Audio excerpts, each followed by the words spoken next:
ہاں جی بالکل، موسم کی بات ہو رہی ہے تو آج سوات میں موسم بالکل صاف ہو چکا ہے، سورج نکلا ہوا ہے۔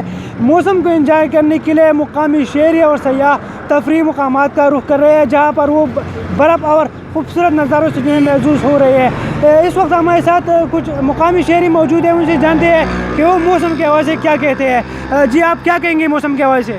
آج جمعے کے دن ہے، چھٹی ہے اور موسم بہت اچھے ہے، سورج نکلا ہوا ہے، لوگ جو ہے موسم کو اچھی طرح انجوائے کر رہے ہیں۔ تو آپ کا کیا ارادہ ہے؟ آپ کسی تفریح جگہ جائیں گے، کس طرح آپ اس کو انجوائے کریں گے؟ انشاءاللہ ہم ملم جبا جائیں گے اور برف باری کا خوب مزہ لیں گے۔ بہت شکریہ، آپ نے یہاں پر مقامی شہری کی بات سنی، وہ کہہ رہے ہیں کہ ہم نے موسم کو کافی اچھی طرح انجوائے کیا، اور آج چونکہ جمعے کا دن ہے تو یہاں پر مقامی لوگ زیادہ تر جمعے کے دن ہی تفریحی مقامات کا رخ کرتے ہیں اور وہاں کی خوبصورت نظاروں کے ساتھ ساتھ برف اور دیگر جو سیاحتی مقامات ہیں اس سے محظوظ ہو رہے ہیں۔ اس کے ساتھ ساتھ میں آپ کو تھوڑا واضح کر دوں کہ سوات کے جو سیاحتی مقامات ہیں، کالام میں اب تک 4 فٹ، ملم جبا میں بھی 4 فٹ، جبکہ مہونا گبرال میں 6 فٹ تک جو ہے برف پڑ چکی ہے، جس کو انجوائے کرنے کے لیے مقامی لوگ اور سیاح وہاں پر جاتے ہیں اور اس کو انجوائے کرتے ہیں۔ جی